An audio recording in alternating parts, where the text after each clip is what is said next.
2024-25 साठीचा महाराष्ट्राचा अंतरिम अर्थसंकल्प आज सादर होणार आहे।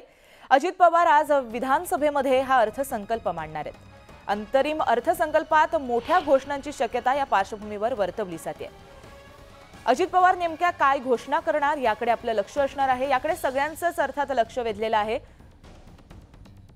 तर न्यूज 18 लोकमतवर अर्थसंकल्पाचं महाकव्हरेज आता तुम्हाला पाहता येणार आहे। आज अंतरिम अर्थसंकल्प अजित पवार मांडणार आहेत। नेमक्या काय ते घोषणा करणार आहेत त्याच्याकडे सर्वांचंच लक्ष लागलेलं आहे। या संपूर्ण अंतरिम अर्थसंकल्पाचं 24-25 या राज्याच्या अर्थसंकल्पाचं महाकव्हरेज जे आहे ते न्यूज 18 लोकमतवर तुम्ही पाहू शकता। तर याबाबत आपण अधिक माहिती जाणून घेऊ आमच्या प्रतिनिधी प्रणाली कापासे यांच्याकडून।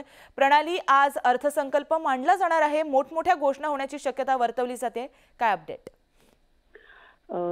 खरं तर या सरकारचं हे शेवटचं अधिवेशन आहे। अर्थसंकल्पीय अधिवेशन याला म्हणता येत आहे, कारण मार्च महिन्यामध्ये जे अधिवेशन झालं त्यावेळेला आचारसंहिता लागणार होती। त्यावेळेला ते जे बजेट सादर करण्यात आलं होतं ते अंतरिम बजेट होतं।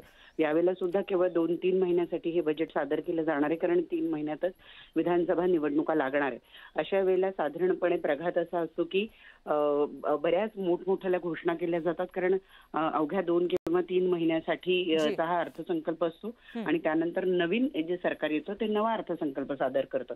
त्यामुळं हा अर्थसंकल्प जो आहे हा अनेक घोषणांचा पाऊस करणारा, अनेक नवनवीन योजना आणणारा असा ठरेल असा अंदाज वर्तवला जातोय आणि त्याचा सूतोवाच खरं तर चहा पाण्याच्या दिवशी जी सत्ताधाऱ्यांची पत्रकार परिषद झाली त्यामध्ये सुद्धा अजित पवार करताना दिसले की तुम्हाला ज्या तुमचे जे काही प्रश्न आहे, म्हणजे शेतकऱ्यांच्या संदर्भामध्ये कर्जमाफी कधी मिळणार, काय होणार, या सगळ्या प्रश्नांची उत्तरं तुम्हाला अर्थसंकल्पात मिळतील असं अजित पवार यांनी सांगितलं होतं। त्यामुळे त्या दृष्टीने आजचा दिवस हा अतिशय महत्त्वाचा आणि महाराष्ट्राच्या दृष्टीने नवीन घोषणांचा असणार यात काही शंका नाही।